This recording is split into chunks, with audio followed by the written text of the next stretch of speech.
down the hammer and pick up the pencil. You're about to listen to the Savvy Radio Show. Learn from real-life real estate investors, experience revealed with the Savvy Landlord as your host. What's going on, party people? Yeah, this is your friend, Steve VanCauwenbergh. Taking too long. I was on a fight.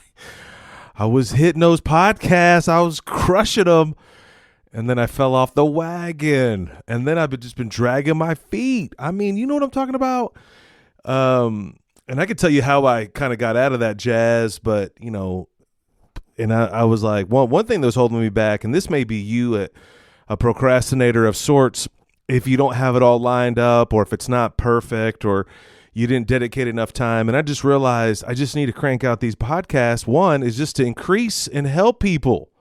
And it doesn't have to be perfect. And I think that you the person out there today, somebody, girl or guy, needs to hear this today. You don't need to be perfect. You just need to get it done.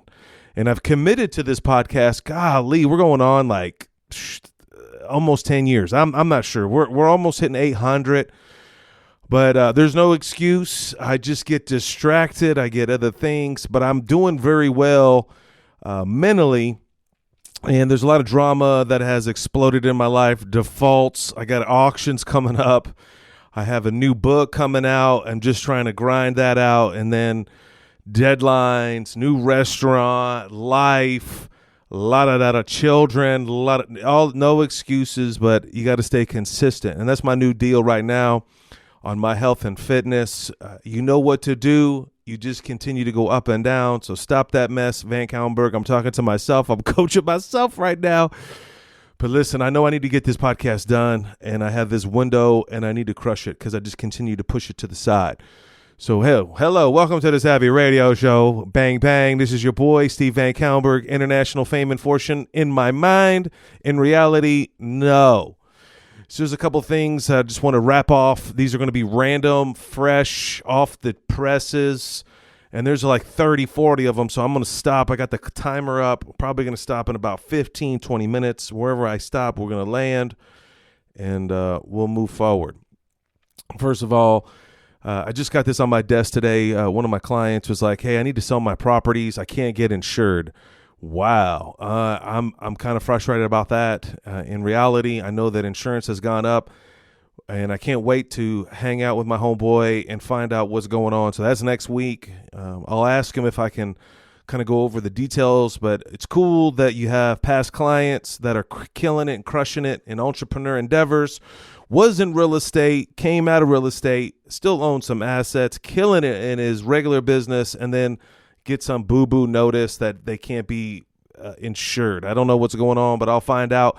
But for you, if you don't know what's going on, just in the state of California, disaster zone 100, I'm not exaggerating, and you need to Google this up, but almost every single carrier has come out of California not insuring, and even their home office, State Farm, was there at one time, and they bounced out of California. It is crazy. Allstate, you name it. I don't know what's going on in California. I know what's going on because I study it pretty hard, but I'm just saying what's going on in the insurance world. So you need to keep abreast to that. You need to find out what's cracking in your own world. You need to pay attention. And if you're an employer, I had an insurance meeting yesterday, and I hardly ever curse. I probably do more than you think I do in my mind.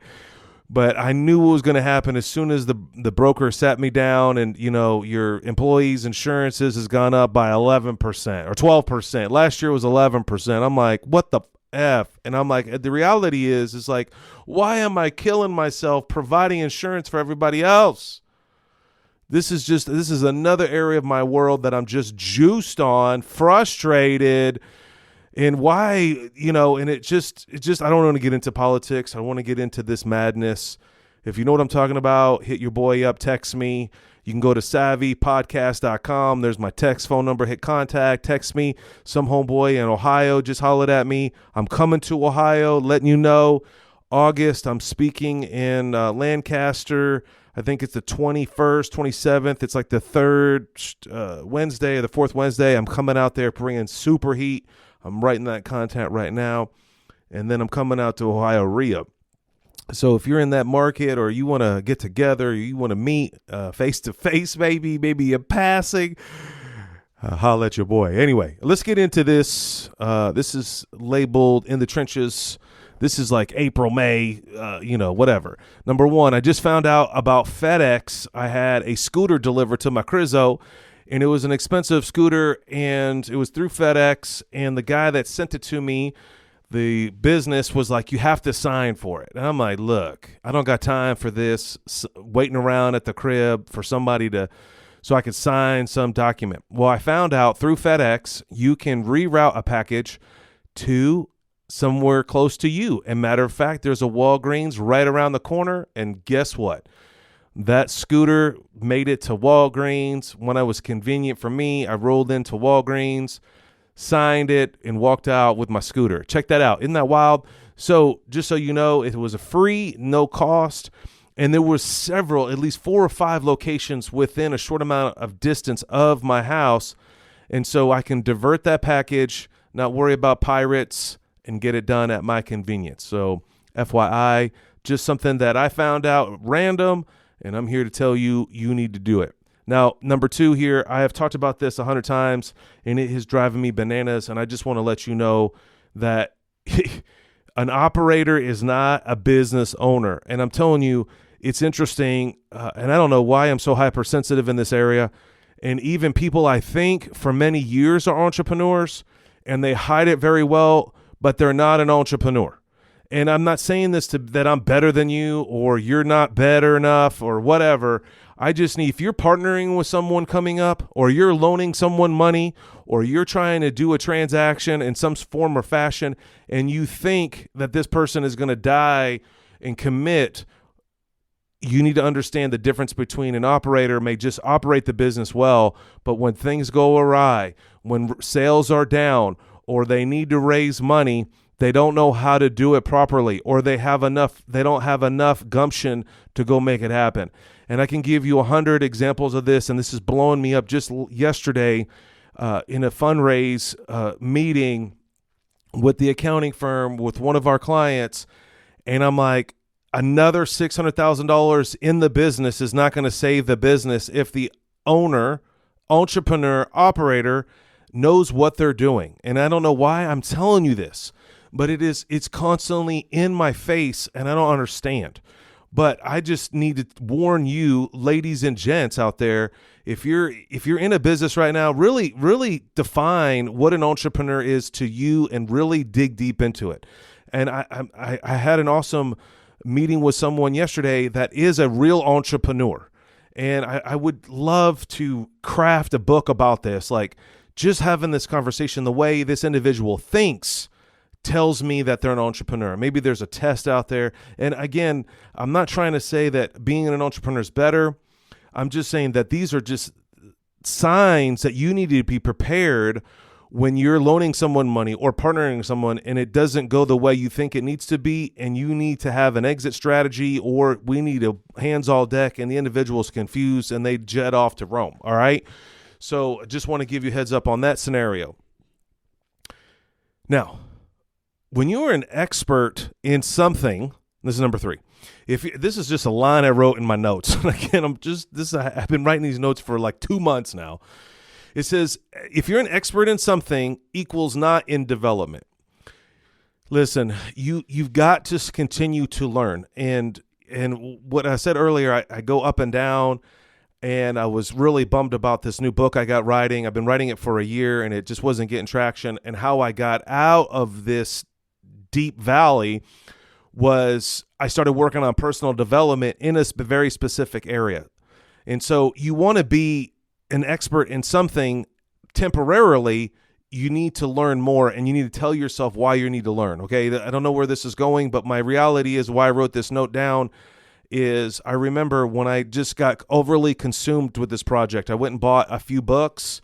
I started reading intensely, audiobooks. I just surrounded myself, shut off my phone, and just dove into the subject. And I asked myself, why am I learning? Why am I becoming an expert or development in this area? And it's for personal development, is to grow. So I think you just need to be cognitive of what you're studying. Why are you studying it? And is it going to help you? And I just read today, it's like, there's nothing that you cannot learn or overcome. You have to put the effort in on it. Okay. And I'll dive into that on another episode. So number 4, here's something that came across my desk that literally broke my heart. And I just need to tell you this story, because this could be you.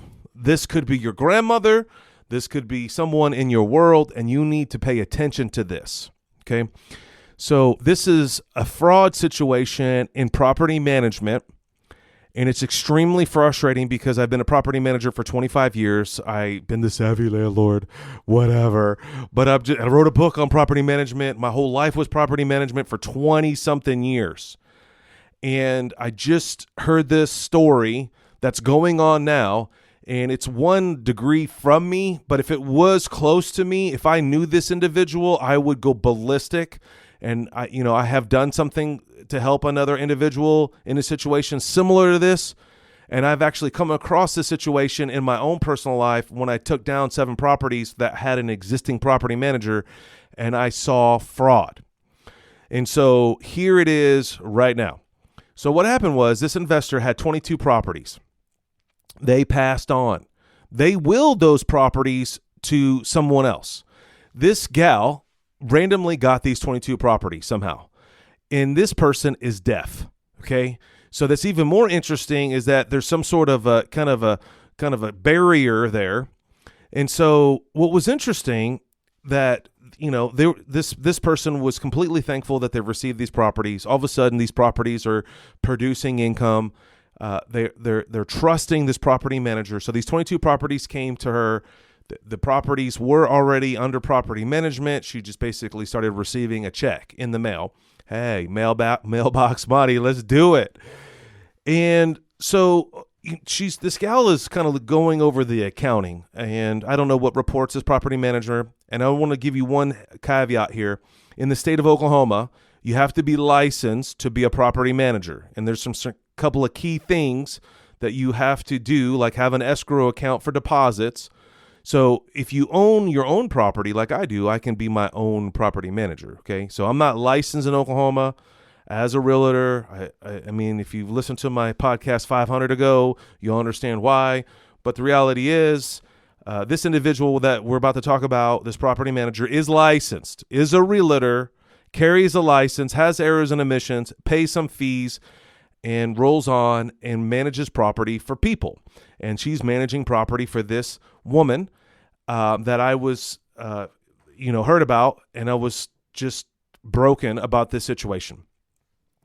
This gal was paying $5,000 in random plumbing invoices over the year's time.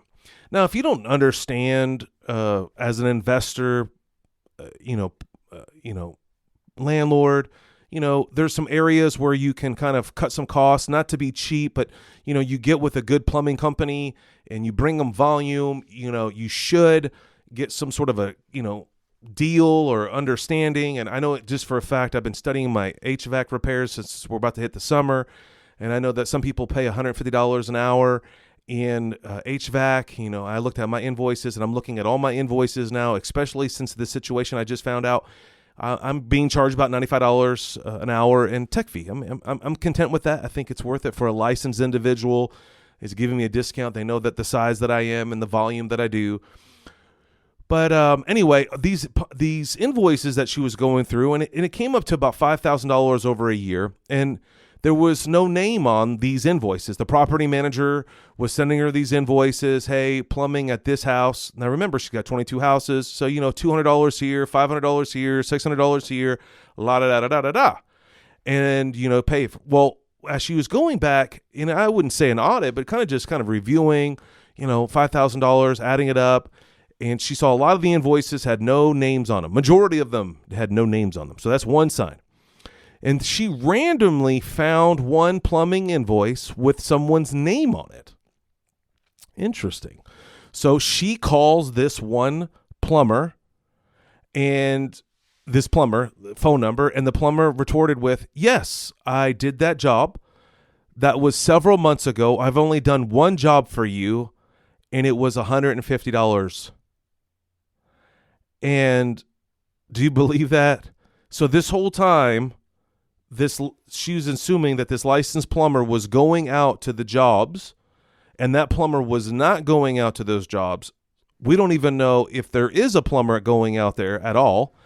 And she was billed over $5,000. And so this situation that that came across my desk, Stephen, how do you handle this? What do you do here? Well, the first thing you do is you should contact your local realtor association group, in our, Oklahoma Realtors Association. And here's the interesting thing. She did that. And she almost gave up. She's like, she's getting more money than she needs. She's getting, she's making a lot of money. And she wasn't getting any traction. And she's deaf. She has a hurdle here. So she would communicate with this association, and 6 months have clicked by and nothing has happened. No case has been drawn, no follow-up, nothing. And I'm just devastated. And I realize there's really who runs the law police of property managers. So that's why I'm telling you this story today. You need to be prepared to be policing your own property manager. Okay, that's just in concept. And so what really frustrated me was the gal was making a lot of money off these 22 properties. I'm assuming they're debt free, and she was going to walk away from this situation. And I was like, no. And that's the main reason why I'm doing this podcast. I'm like, if $5,000, and I told this through someone else, I was like, $5,000 is no big deal for you. I get it. But you could have gave that money to the homeless. You could have gave that money to a ministry. You could have gave that money, I don't know, 100 to the church, a million other things.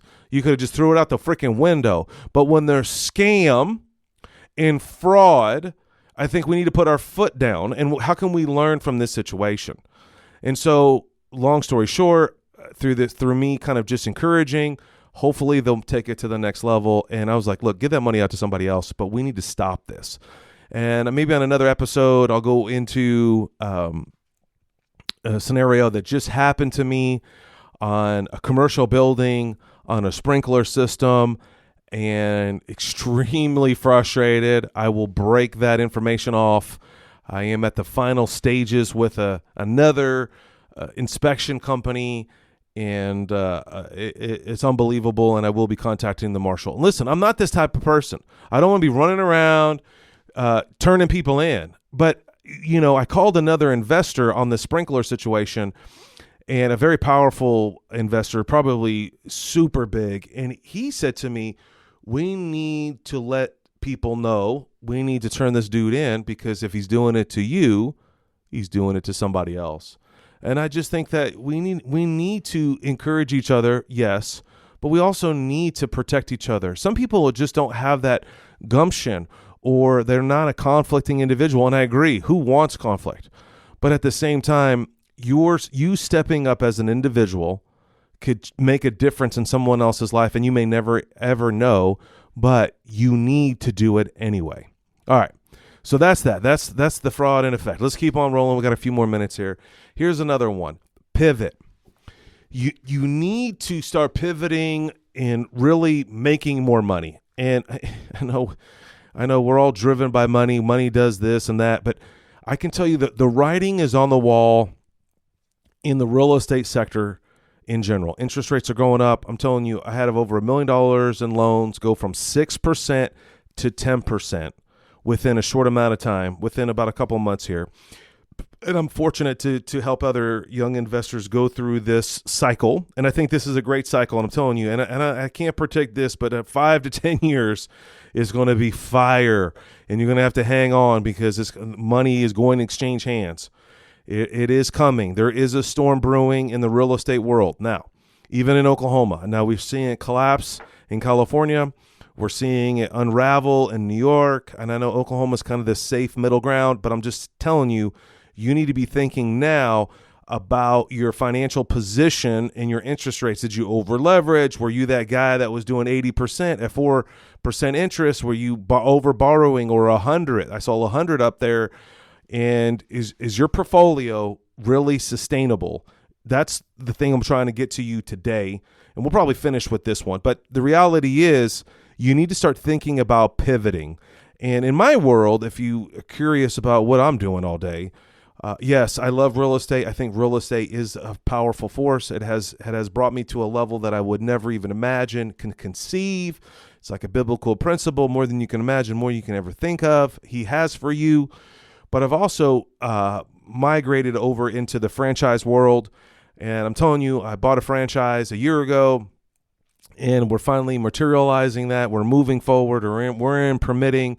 We have a venue, a space, and it's an interesting process, and we're pivoting, and it's not necessarily instant cash now, but hopefully in a short amount of time, or even 3 years from now is what my ROI is, I will be in a different cash flow position. Back from that $1 million loan, well, several loans packaged up to $1 million, from 6% to 10%. What do you think my cash flow monthly has disappeared? Well, I know you're raging to know. It's $2,500. And, $2,500 is not the end of the world for some folks. When I was talking to someone the other day, they make $1,700 a month and they live on that. I get it. $2,500 is a lot of money. And that's because of something that's out of my control, per se. An interest rate changed. And when that interest rate changed, I also opened up another can of worms that I got lazy during COVID, in a property that I thought I couldn't rent because it was right in the middle of COVID. That venue is under rented. It's a commercial property. Then that interest rate changed. Now on that property today, I have negative cash flow. I'm telling you, it is rough and gangster out there in the real estate world. I mean, I know you read it on the news. I swear it feels like every day Rich Dad Poor Dad is on there, and in Yahoo Finance, whatever. So I'm here to tell you, not bad news. This is good news. What I'm telling you today is this: pivot. And I moved into the franchise world temporarily. I'm not sure how long I'll be in there, but I have committed for 3 years. It's going to be very interesting. I've also considered co-oping with some people and getting a group of people together. And my idea here is, why are we relying on these banks at 10%, 12%, hard money, 14, 16, even 20%? Why can't we get a collective group going? Get your self-directed IRA going. And I'm telling you, this is why I wrote the book. But I can tell you right now, I know that I loan money out right now privately. And let's just say I loan you $100,000, 10%, 12% interest. Let's just make this up. I'm making $1,000 a month. Well, if you have a good accountant, they will tell you that's not the best way to do it, VanCauwenbergh, to make money. Buying assets that are passive, you're taxed differently, like 18%. But earned income, which is when I loan money out, I'm paying high in tax. Well, what you can do, so like when I loan money out, it's like, yeah, I might be making $1,000 a month. You're writing me a check for that. But in reality, I'm only making $600 a month. And it's still great, but I could be getting way more money if I was working my IRA or self-directed IRA or your 401k. So you really need to pivot and start educating yourself in that realm. And why am I saying self-directed IRA or 401k is because it's 100% tax-free. So that's $400 a month I'm throwing away to the government. I could be putting that into an IRA if I loan that money out of the IRA. And maybe this is a little complicated, and maybe I didn't speak that up properly. But what I'm trying to say is that maybe we should get a co-op together, loan each other money out of our IRAs, and it would be completely tax-free versus just doing earned income on a loan of interest. Now, this may blow your mind, and you don't know what I'm talking about, and that's okay. I would love, not recommend, I would love for you to go get my latest book that came out last year. It's called Be the Bank, and it's a small book. It should take you 3 to 4 hours to read, just maybe 4 hours, about private money. If you're interested in needing money, this is a good book, kind of gives you the basics of how to approach someone. If you have some money in your IRA and you want to loan that money out, this book does that for you, kind of educates you on what to look for, what's collateralization, what kind of investor you should be loaning to or someone you should be loaning money to.